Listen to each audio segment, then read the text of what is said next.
Ma belle-mère m'a enfermé avec ma fille de 8 ans sur le balcon par moins 18 degrés Celsius, sans vêtements appropriés. Vous devriez apprendre le respect, toutes les deux, a-t-elle dit. Je n'ai pas pleuré. J'ai agi. 45 minutes plus tard, quelqu'un a frappé à la porte d'entrée, et sa vie a commencé à s'effondrer. Nous vivions dans l'appartement en copropriété de ma belle-mère Isabelle à Lyon parce que mon mari, Maxime, avait promis que ce serait temporaire. Si vous avez déjà entendu un homme adulte dire « temporaire » à côté d'une femme qui se prend pour la Cour suprême de la vie des autres, vous savez déjà où cela mène. Maxime était chauffeur de poids lourd long courrier, des semaines sur la route, quelques jours de repos.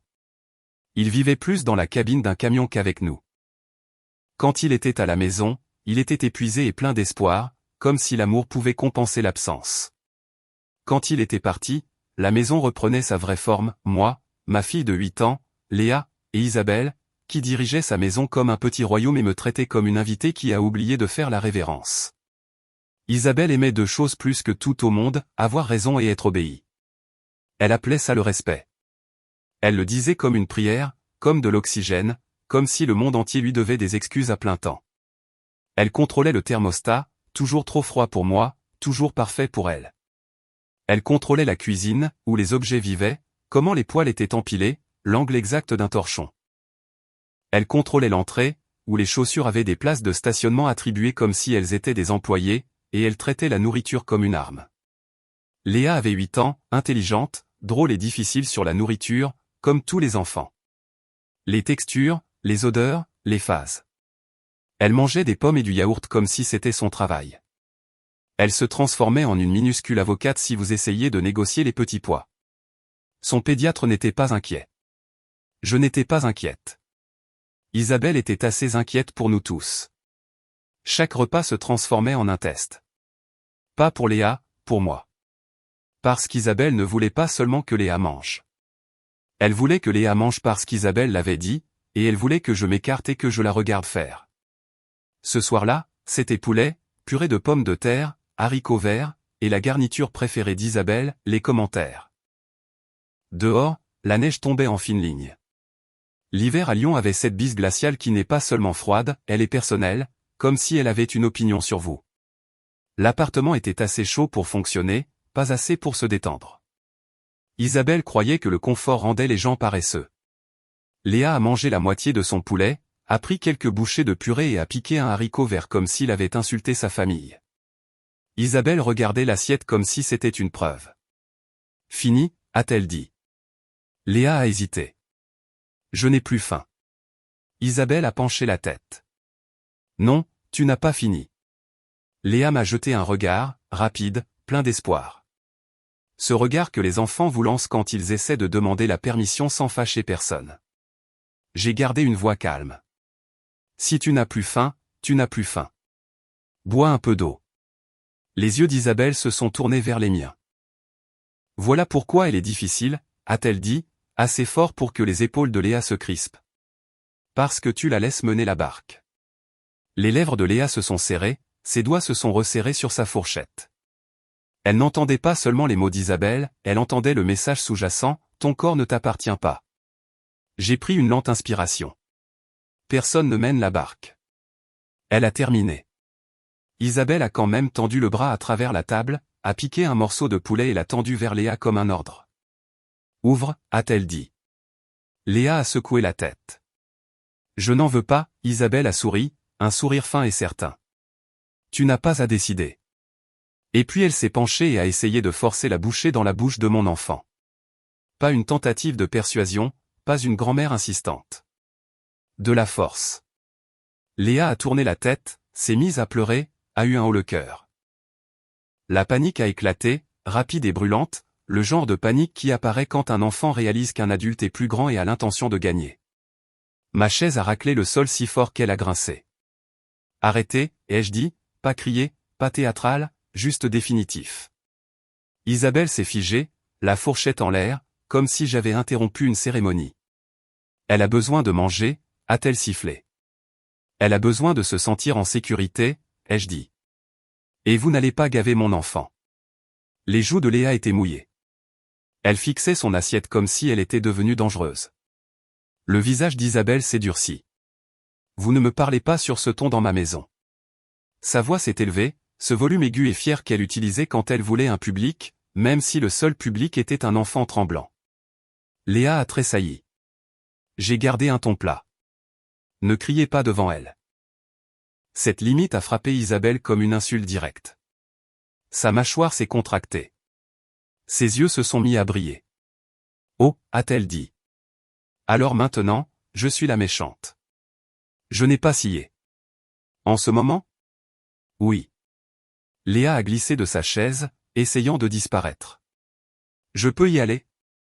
Va te laver les mains, lui ai-je dit rapidement. Va prendre une minute. Léa s'est précipitée vers la salle de bain comme si le couloir était une voie de secours. Isabelle s'est levée slowly, comme si elle prenait une décision. Puis elle a souri. Pas un sourire chaleureux, une décision. Très bien, a-t-elle dit doucement. Viens avec moi. J'aurais dû attraper Léa et partir à ce moment-là, mais mon cerveau croyait encore aux règles. Comme si les adultes ne faisaient pas des choses complètement folles pour des haricots verts. Comme s'il y avait une limite à ce comportement. Comme s'il y avait des lignes que les gens ne franchissaient pas parce que la société existait. Isabelle a traversé le couloir jusqu'à la porte-fenêtre coulissante. Elle l'a ouverte d'un coup sec. Le froid a frappé le couloir comme une gifle. Léa a lâché Isabelle. Léa est sortie de la salle de bain, les mains humides, les yeux écarquillés. Elle a regardé d'Isabelle à moi comme si elle attendait que les adultes décident de ce qu'était la réalité. Isabelle lui a attrapé le poignet. Ne la touchez pas, ai-je dit en m'interposant rapidement. Isabelle a resserré sa prise et a tiré Léa vers le balcon. J'ai attrapé l'autre main de Léa et je l'ai tirée contre moi. Isabelle s'est tournée vers moi. Vous voulez me manquer de respect? Vous voulez me saper mon autorité dans ma propre maison. Je veux que vous arrêtiez de faire du mal à mon enfant, ai-je dit. Ce sourire est resté. Alors vous pouvez vous calmer toutes les deux. Avant que mon esprit ne puisse comprendre, elle a poussé la porte plus grand et nous a bousculés. Léa a trébuché sur le béton en pyjama et en chaussettes. Je suis sorti derrière elle automatiquement parce que mon corps n'a qu'une seule mission, garder mon enfant en vie. Isabelle est restée à l'intérieur. Puis elle a fermé la porte. Clic, le petit bruit du loquet, aigu dans le silence. Léa s'est retournée, les paumes contre la vitre.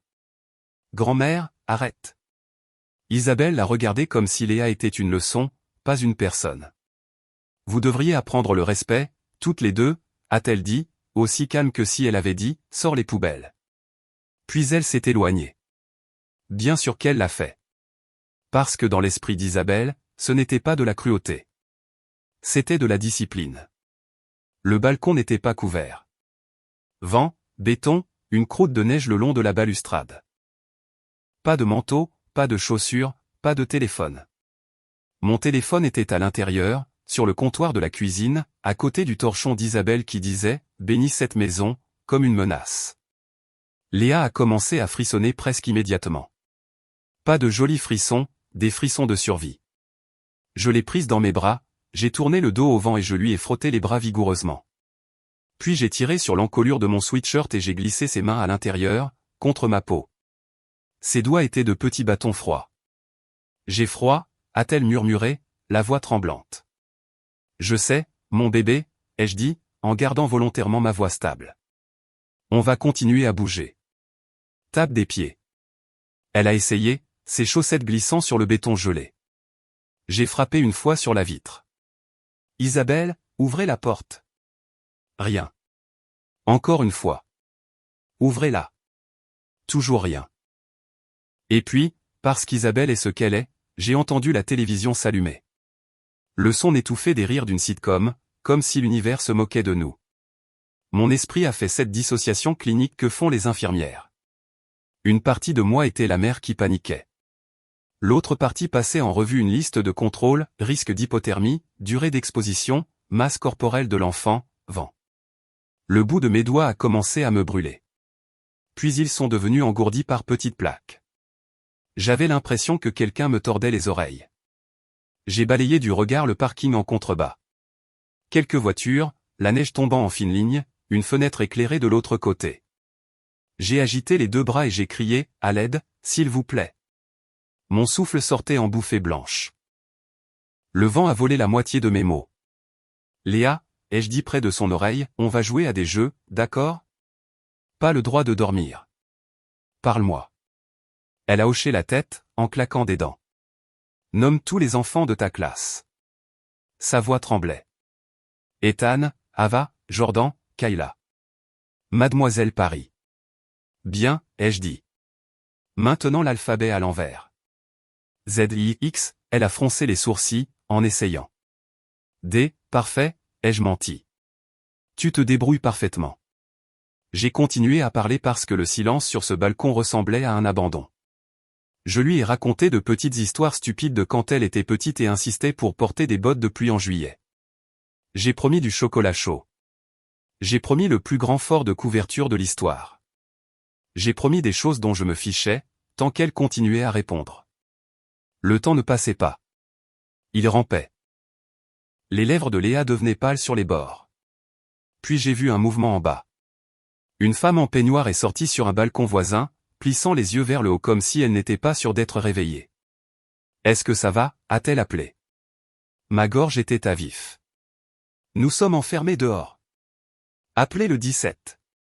Son visage a changé instantanément, de la confusion à l'alarme. Elle a disparu à l'intérieur. Que cette femme soit bénie à jamais.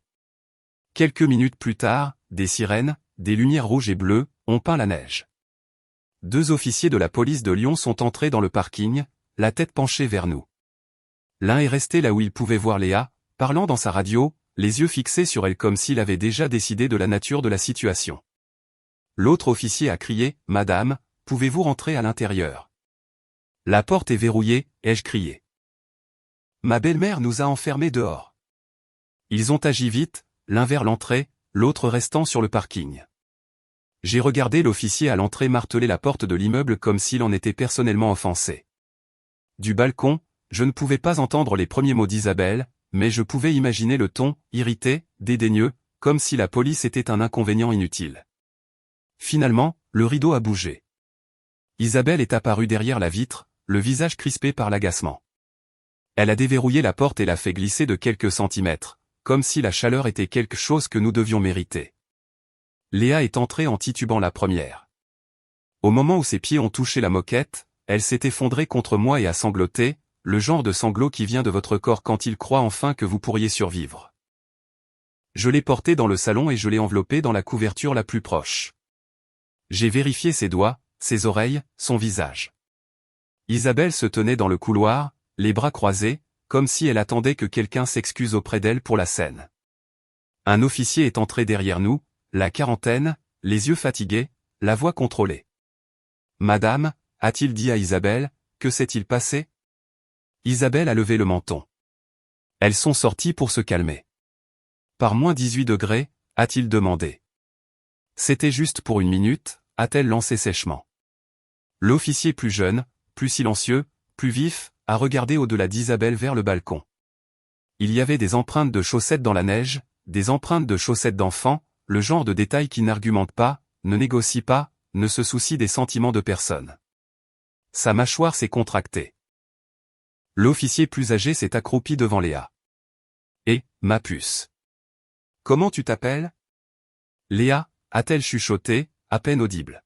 « Tu es blessée » Léa a secoué la tête, les yeux fixés sur ma chemise comme si lever les yeux pouvait faire en sorte que ça recommence. L'officier s'est relevé et m'a regardé. « Avez-vous un autre endroit où aller ce soir » Oui, ai-je dit. Sans hésitation. Une amie. Bien, a-t-il dit, comme s'il le pensait vraiment. Il a appelé les ambulanciers par radio. Isabelle a ricané. C'est ridicule. L'officier l'a dévisagé. Un enfant a été enfermé dehors par un temps glacial. Isabelle a fait un geste de la main. Elle va bien. Madame, a-t-il dit d'une voix plate, ce n'est pas à vous de décider. Pour information, a-t-il ajouté, ceci est une affaire criminelle. Les ambulanciers sont arrivés. Couverture, compresse chaude, signes vitaux, main douce. La température de Léa était basse, mais pas dangereuse. Pas d'engelure. Dieu merci. Ils ont ensuite regardé mes mains. Le bout de mes doigts était blanc. Mon auriculaire gauche avait un aspect cireux qui a fait se crisper la bouche de l'ambulancier. Vous devez vous faire examiner ce soir, m'a-t-elle dit. J'ai hoché la tête. Parce que je suis infirmière. Je sais ce que le froid fait quand il décide de garder une trace. L'officier a demandé nos pièces d'identité. J'ai tendu mon permis de conduire avec des doigts qui ne voulaient pas coopérer. Isabelle a tendu le sien comme si on la dérangeait. L'officier plus jeune est entré dans la cuisine, a tapé quelque chose, puis s'est arrêté. J'ai vu sa posture changer. Une immobilité calme et professionnelle. Il a murmuré quelque chose à son partenaire. Le visage de son partenaire s'est crispé. L'officier plus âgé s'est tourné vers Isabelle. Mademoiselle Moreau, asseyez-vous sur le canapé. Isabelle a cligné des yeux. Pourquoi? Asseyez-vous, a-t-il répété. Isabelle s'est assise comme si c'était insultant. L'officier plus âgé s'est positionné entre elle et le couloir comme il l'avait fait 1000 fois. L'officier plus jeune a parlé doucement dans sa radio. Je n'ai pas entendu tous les mots, mais j'en ai entendu assez pour sentir l'air changer, confirmation même nom, même date de naissance. Correspondance active. Le ton de l'officier plus âgé a changé. Madame Moreau, écoutez attentivement. Vous êtes en état d'arrestation. Vous n'êtes pas libre de partir. Restez assise. Gardez vos mains bien en vue et ne rendez pas les choses pires. Mon téléphone a vibré sur le comptoir. Maxime appelait. Bien sûr. J'ai répondu. La voix de Maxime est arrivée, fatiguée et désinvolte. Salut, comment vont mes filles? Ta mère nous a enfermés dehors, Léa et moi, ai-je dit. Silence, puis elle a quoi, étranglé. Balcon. Moins 18 degrés. La police est là. Les ambulanciers sont là. Un autre silence. Le genre de silence où quelqu'un essaie de garder vivante son illusion préférée. Chloé, a-t-il finalement dit. Elle n'aurait pas fait ça. Elle l'a fait, ai-je dit. Et c'en est fini. Je fais demi-tour, a-t-il dit rapidement. Je rentre à la maison. Non, ai-je dit. Ne viens pas ici. Je pars avec Léa.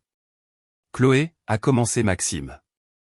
Je ne négocie pas la sécurité, les jeux coupés et j'ai raccroché. J'ai posé le téléphone comme si c'était un outil que j'avais utilisé. Puis quelque chose en moi a basculé. Pas de la colère, de la clarté. Je n'ai pas pleuré. J'ai agi. J'ai attrapé un sac de sport et j'ai fait mes bagages rapidement, les vêtements de Léa, mes blouses, des documents, des chargeurs, sa tablette d'école, son dinosaure en peluche, de vrais manteaux, de vraies chaussures, le dossier avec sa carte d'assurance, les bottes d'hiver qu'Isabelle avait insisté pour acheter parce que c'est elle qui les avait choisies, et je me fichais de leur provenance tant qu'elles étaient chaudes. Les officiers ont terminé leur rapport. Ils ont pris des photos. Ils ont parlé à la voisine qui a appelé le 17. Isabelle se tenait là comme si elle s'attendait à ce que quelqu'un s'excuse auprès d'elle. L'officier plus jeune s'est penché vers son partenaire. Ils sont en route, a-t-il murmuré. Il a gardé la voix basse. Aucune raison de mettre la puce à l'oreille d'Isabelle. La centrale voulait que la correspondance soit confirmée et que la bonne unité soit sur les lieux avant que quiconque dise un mot de plus. Les yeux d'Isabelle ont balayé la pièce. Qui est en route? Personne ne lui a répondu. Elle a finalement eu l'air nerveuse. 45 minutes plus tard, quelqu'un a frappé à la porte d'entrée. Pas un coup désinvolte, le genre de coup officiel.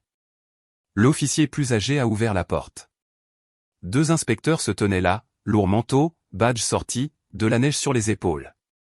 Inspecteur Dubois, a dit le plus grand. Unité des affaires non résolues de la police nationale de Lyon. Voici l'inspecteur Martin. Isabelle a commencé à se lever, l'indignation reprenant le dessus. Enfin, quelqu'un de sensé. L'expression de l'inspecteur Dubois n'a pas bougé. Mademoiselle Isabelle Moreau? Oui, a-t-elle dit, satisfaite d'elle-même. Nous avons un mandat d'arrêt actif contre vous, a-t-il dit. Le sourire d'Isabelle s'est figé. Quoi, a-t-elle lancé. Pourquoi? Parce qu'elle est théâtrale? Pas pour ce soir, a dit l'inspecteur Dubois. Pour une affaire ouverte ce mois-ci. L'inspecteur Martin a brandi un dossier. Une enfant nommée Amélie Petit. Il y a 8 ans. La pièce est devenue silencieuse. La petite main de Léa a attrapé ma manche. Le visage d'Isabelle s'est vidé de son sang par étapes. Je ne sais pas de quoi vous parlez, a-t-elle dit trop vite. C'est une erreur. L'inspecteur Dubois n'a pas argumenté. Retournez-vous. Les mains derrière le dos. Isabelle a reculé d'un pas, non, c'est ma maison. L'inspecteur Martin l'a menottée avec une pratique calme. L'inspecteur Dubois lui a lu ses droits dans sa propre entrée comme si la réalité lui expliquait enfin les règles. Les yeux d'Isabelle se sont tournés vers moi, furieux, accusateurs. Chloé, a-t-elle sifflé. Que as-tu fait? J'ai haussé les épaules, un geste petit et honnête. J'ai protégé mon enfant. Isabelle a cherché une réplique. Il n'y en a pas de bonne pour ça. Alors qu'il l'emmenait, elle s'est tordue et a craché, tu le regretteras. Je l'ai regardée, coiffure parfaite, robe de chambre chère, les mains menottées, et j'ai ressenti quelque chose de surprenant, du soulagement. Je regrette de vous avoir fait confiance, ai-je dit doucement. Puis j'ai ramassé nos sacs, et je suis sorti avec Léa. Nous sommes allés aux urgences de l'autre côté de la ville, pas celle où je travaillais. Je n'allais pas entrer dans mon propre hôpital avec mon enfant enveloppé dans des couvertures de survie et ma belle-mère se faisant arrêter quelque part derrière moi comme un titre de journal. La salle d'attente était le mélange habituel de fin de soirée, un bambin avec de la fièvre, un homme plus âgé se tenant le poignet, une femme faisant défiler son téléphone comme si elle essayait de disparaître dedans. Léa s'est assise sur le lit quand ils nous ont enfin prises, tenant son dinosaure comme si c'était un gilet de sauvetage.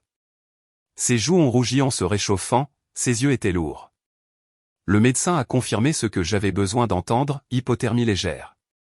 Pas d'engelure pour Léa. Elle irait bien. Mes mains étaient une autre histoire. Quand ils ont réchauffé mon auriculaire gauche, la douleur a été si vive que j'ai vu des étoiles. Le visage du médecin s'est crispé. Parfois, les dommages sur les tissus apparaissent plus tard, a-t-il dit. Bien sûr que oui, car le froid ne termine pas toujours le travail immédiatement. Parfois, il attend. Parfois, il perçoit des intérêts. Une infirmière a posé les questions que les hôpitaux posent lorsqu'un enfant est en danger. Vous sentez-vous en sécurité pour y retourner? Quelqu'un lui a-t-il déjà fait du mal? Avez-vous un endroit sûr pour cette nuit? Le signalement obligatoire n'est pas personnel. C'est la politique. Et à ce moment-là, j'étais reconnaissante pour chaque système qui traiterait cela comme ce que c'était, au lieu de l'appeler un « drame familial ». Je leur ai dit la vérité. Nous partions. Nous étions en sécurité ailleurs.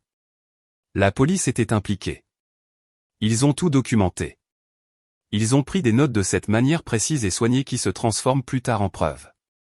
Je les ai regardés travailler et j'ai ressenti un étrange réconfort dans la structure de tout cela, formulaire, procédure, case à cocher, le monde disant, non, ce n'est pas normal. Nous allons traiter cela comme si c'était important. Nous sommes restés chez mon ami. Chambre d'amis, verrou, calme. Léa s'est endormie rapidement, puis s'est réveillée en sursaut une fois à cause d'une portière de voiture dehors et s'est accrochée à moi comme si son corps ne faisait toujours pas confiance à la chaleur. Je suis resté assise avec elle jusqu'à ce que sa respiration se régularise. Je n'ai pas fait défiler mon téléphone. Je ne me suis pas distraite. J'ai juste regardé sa poitrine se soulever et s'abaisser comme si c'était la seule chose qui me maintenait ancré. Maxime a appelé, envoyé des textos, rappelé. Chloé, s'il te plaît. Je rentre à la maison. C'est fou. Elle n'aurait jamais fait ça. Je n'ai pas répondu parce que je connaissais le scénario. Il voudrait en discuter. Il voudrait aplanir les choses. Il voudrait que j'absorbe le choc pour qu'il n'ait pas à choisir. Mais Léa ne devrait pas avoir à apprendre que la sécurité est négociable parce que la famille est compliquée. Le lendemain matin, mon auriculaire gauche était enflé et violet au bout, ce stade intermédiaire où votre corps décide ce qu'il peut sauver. Léa a mangé du pain grillé dans la cuisine de mon ami comme si elle avait peur que quelqu'un commente. Je lui ai dit doucement, tu peux manger quand tu as faim. Tu peux t'arrêter quand tu n'as plus faim. Personne n'a le droit de rendre la nourriture effrayante. Elle a hoché la tête, petite et sérieuse, comme si elle classait la règle quelque part au fond d'elle. Cet après-midi-là, l'inspecteur Dubois m'a appelé. J'aurais besoin d'une déclaration officielle sur la nuit dernière, a-t-il dit. D'accord, lui ai-je dit. Il a fait une pause. Et je veux que vous sachiez que votre appel au 17 n'a pas créé cette affaire. Il l'a juste localisée. Mon estomac s'est noué. Elle était déjà dans votre ligne de mire? Nous avons rouvert une ancienne enquête, a-t-il dit. Un juge a signé un mandat. Nous confirmions où elle se trouvait hier soir. L'officier intervenant a vérifié son identité et a obtenu la correspondance. C'est donc pour ça que l'officier est devenu silencieux dans la cuisine. C'est pour ça que l'air a changé. Au poste, je me suis assise dans une salle d'interrogatoire sobre avec un gobelet en papier de mauvais café et un stylo qui ne fonctionnait que si on appuyait trop fort. L'inspecteur Dubois était calme, professionnel, le genre de calme qui vient de trop en voir et d'apprendre à ne pas sourciller. Il m'a demandé de raconter la scène du dîner depuis le début. Il m'a interrogé sur le comportement habituel d'Isabelle. Il m'a demandé si elle avait déjà menacé Léa auparavant. Je lui ai dit la vérité. Isabelle aimait l'humiliation. Isabelle aimait le contrôle. Isabelle ne nous avait jamais enfermés dehors auparavant, mais elle avait dit des choses, de petits avertissements déguisés en blagues, fais attention ou tu apprendras une leçon. Dans ma maison, tu fais ce que je dis. Je les avais entendus et j'avais essayé de les ignorer comme on ignore un cliquetis dans une voiture, parce que l'admettre signifie admettre que quelque chose de coûteux ne va pas. Ensuite, l'inspecteur Dubois m'a raconté les bases. Rien de graphique, rien dont je n'avais pas besoin. Il y a 8 ans, Isabelle avait travaillé dans une garderie, pas comme éducatrice, comme aide. Le genre de travail avec accès et autorité et juste assez de surveillance pour qu'un tyran se sente puissant. Une fillette de 5 ans nommée Amélie Petit est morte après avoir été laissée dans une salle de maintenance non chauffée en hiver. À l'époque, cela avait été qualifié d'accident. Maintenant, ce n'était plus le cas. L'inspecteur Dubois a fait glisser une image fixe sur la table. Des images de caméras granuleuses, un horodatage dans le coin. Isabelle traînant un petit enfant par le poignet vers une porte.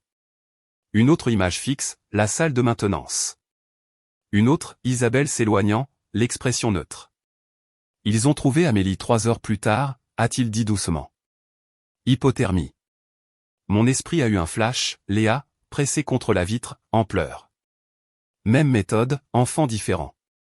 Comment avez-vous obtenu ces images, ai-je demandé. La garderie a mis à niveau son système, a-t-il dit. Des fichiers archivés ont refait surface. Nous avons réquisitionné les sauvegardes. Ça a pris des mois. Il s'est adossé. La nuit dernière nous a donné un nouvel incident, une nouvelle déclaration de victime et un schéma plus clair.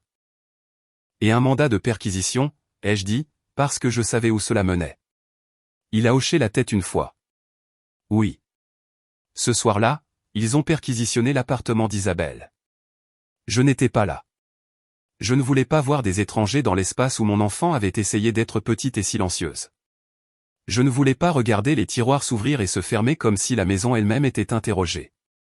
Maxime était là, cependant. Il était rentré, trop tard pour arrêter quoi que ce soit, juste à temps pour voir les fondations se fissurer. Il m'a appelé, la voix tendue. Ils mettent l'endroit sens dessus-dessous. Que cherchent-ils, ai-je demandé. Ils ont dit des dossiers, des notes, quelque chose qu'elle gardait. Bien sûr.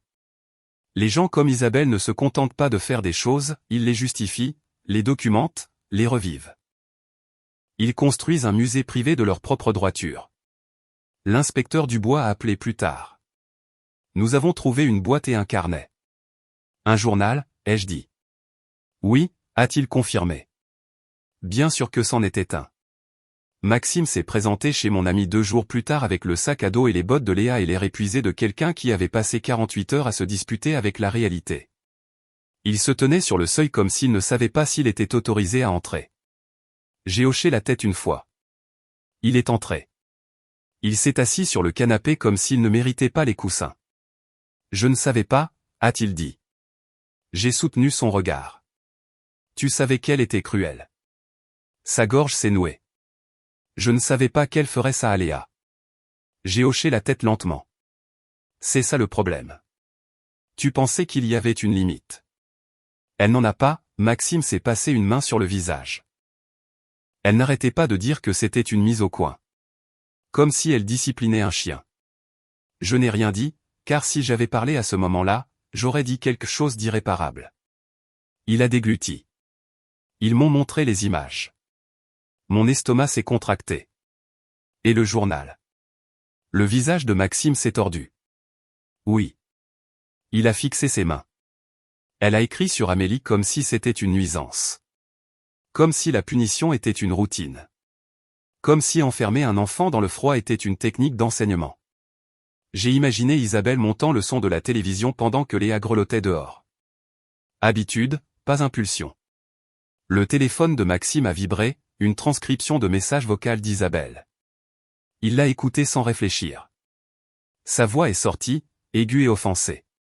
Tu ferais mieux de régler ça. Appelle un avocat.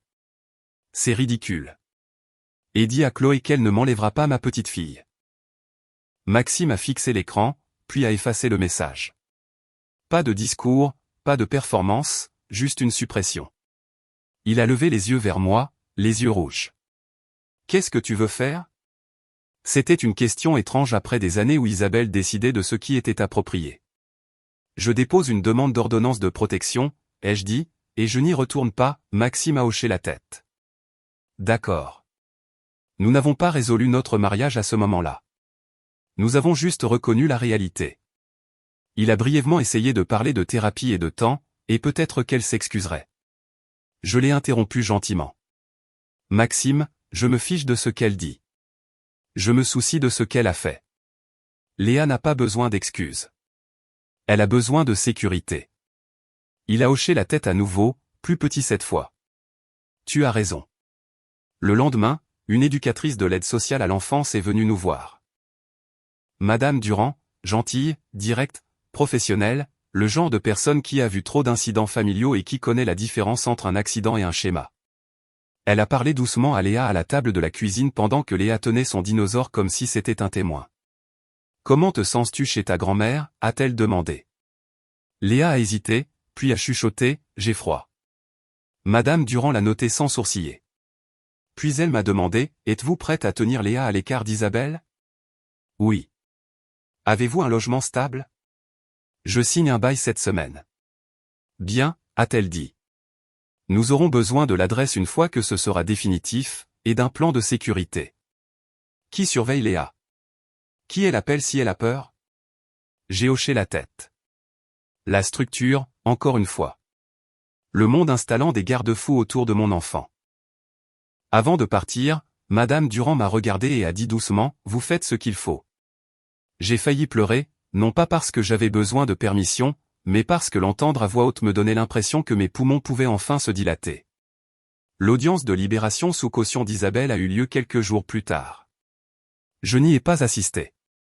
L'inspecteur Dubois m'a annoncé le résultat, caution refusée. Parce que lorsque vous êtes accusé de faits liés à la mort d'un enfant et qu'il y a un nouvel incident impliquant un autre enfant, les juges ne deviennent pas sentimentaux. Le parquet a agi rapidement. Ils avaient des images, un journal, des témoins, des rapports de police, ma déclaration, l'appel de la voisine, la documentation des ambulanciers, et une chose de plus. L'inspecteur Dubois me l'a dit d'une voix prudente. Amélie s'était enregistrée. Un enregistreur vocal bon marché pour enfants, un jouet, le genre de choses qu'on achète parce que c'est mignon. Quand Isabelle l'a enfermée, Amélie a appuyé sur le bouton d'enregistrement.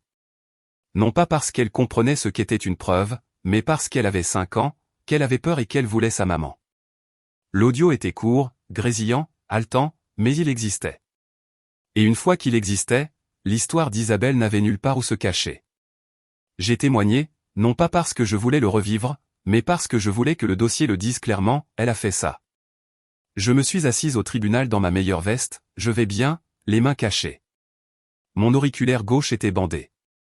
Une semaine après le balcon, le chirurgien m'a dit que le bout était perdu.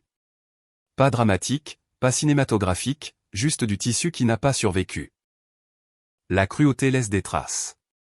Isabelle était assise à la table de la défense dans un pull conservateur, les cheveux parfaits, le visage offensé, comme si elle était la victime d'une impolitesse.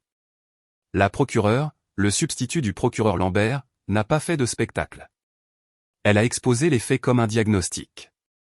C'est un schéma, a-t-elle dit au jury. Pas un malentendu. Elle a appelé la voisine, les officiers, les ambulanciers. Puis moi. J'ai raconté l'histoire, la fourchette, Léa s'étouffant, Isabelle criant, le balcon, le clic du verrou, la télévision qui s'allume, la neige, les frissons, les sirènes. L'avocat d'Isabelle a essayé de faire croire que ce n'était pas grave. Elle a fini par ouvrir la porte. Correct. Oui, ai-je dit. Donc, elle n'avait pas l'intention de nuire? Je l'ai regardée. Elle avait l'intention de faire peur. Il a cligné des yeux comme s'il n'était pas habitué à ce que les témoins répondent sans trembler. La peur est une nuisance, ai-je dit. Surtout pour un enfant. L'avocat a réessayé. N'est-il pas vrai que vous et Madame Moreau vous disputiez? Les émotions étaient vives. Oui, ai-je dit, et je lui ai demandé de ne pas crier devant ma fille. Sa réponse a été d'enfermer ma fille dehors dans le froid. Il ne savait plus quoi répondre. Ensuite, l'inspecteur Dubois a témoigné sur Amélie. Les images ont été diffusées sur l'écran, Isabelle traînant Amélie dans un couloir vers la porte de la salle de maintenance. Ce qui me hantait, ce n'était pas la colère sur le visage d'Isabelle, c'était la neutralité. Pas de rage. Pas de panique. Juste cette certitude vide de quelqu'un qui pense en avoir le droit. Les pages du journal sont venues ensuite. Juste ce qui était pertinent. L'écriture d'Isabelle qualifiant un enfant de « peste », décrivant la punition comme une routine. Quelques lignes sur l'enseignement du respect, le même mot qu'elle avait utilisé sur mon balcon. Le jury est resté très silencieux, puis l'audio a été diffusé. Le juge a prévenu tout le monde que ce serait difficile. C'était une petite voix tremblante. « Maman, viens me chercher. Il fait froid. » Une pause. Des pleurs faibles. Mademoiselle Isabelle m'a enfermé. Puis le silence. Pas de moment hollywoodien. Juste le froid faisant ce qu'il fait. Isabelle regardait droit devant elle comme si le son était un inconvénient. Son avocat a posé une main sur son bras. Elle l'a repoussé. Parce qu'Isabelle n'offrait pas de réconfort, sauf si elle en recevait. Le verdict est tombé une semaine plus tard. Coupable pour Amélie, et coupable pour ce qu'elle nous avait fait, à Léa et à moi, séquestration, mise en danger d'enfants et mise en danger de la vie d'autrui. La peine était assez longue pour qu'Isabelle n'enseigne le respect à personne en dehors d'une prison d'État pendant très longtemps. Elle n'a pas pleuré. Elle avait l'air furieuse, comme si le tribunal lui avait manqué de respect. Le juge l'a qualifiée de ce qu'elle était, dangereuse, et elle a été emmenée. Après le procès, Maxime m'a trouvé à l'extérieur du palais de justice. Il avait l'air plus vieux, non pas à cause du temps, mais de la réalité. « Je suis désolé », a-t-il dit. J'ai hoché la tête. « Je sais. J'aurais dû vous protéger », a-t-il ajouté, la voix brisée. « Oui, ai-je dit. Tu aurais dû. Nous ne sommes pas restés mariés. Certaines choses ne se réparent pas. Pas complètement. Pas quand votre enfant est impliqué. Mais il a fait la seule chose qui comptait le plus, il ne s'est pas battu pour la garde de Léa. Il n'a pas essayé de forcer les vacances en famille. Il a signé ce qui devait être signé. Il a laissé notre fille être en sécurité. Quelques mois plus tard, Léa et moi avons déménagé à Marseille. Non pas parce que j'avais besoin d'un nouveau panorama spectaculaire, mais parce que j'avais besoin d'espace pour respirer. Nous avons trouvé un petit appartement avec des radiateurs qui cliquetaient comme s'ils étaient vivants, des voisins qui nous saluaient, un immeuble qui sentait la lessive et le dîner de quelqu'un. Léa a recommencé à dormir toute la nuit. Elle a cessé de sursauter quand les voix s'élevaient. Elle mangeait quand elle avait faim et laissait de la nourriture quand elle n'avait plus faim. Et personne n'en a fait une défaillance morale. J'ai continué à travailler comme infirmière. J'ai pris des gardes. J'ai trouvé un groupe de soutien qui comprenait à quoi peut ressembler la discipline familiale quand c'est en réalité le contrôle portant une jolie tenue. Et chaque hiver, lorsque la température baisse et que le vent devient mordant, je me souviens de ce clic de verrou, non pas avec peur, mais avec clarté. Ma belle-mère a essayé de nous apprendre le respect. Au lieu de cela, elle m'a appris quelque chose de mieux, on ne négocie pas avec le froid. On ne négocie pas avec la cruauté. On part. Et parfois, si on a de la chance, l'univers riposte. Alors, dites-moi, suis-je allé trop loin ou pas assez loin? Faites-le moi savoir dans les commentaires.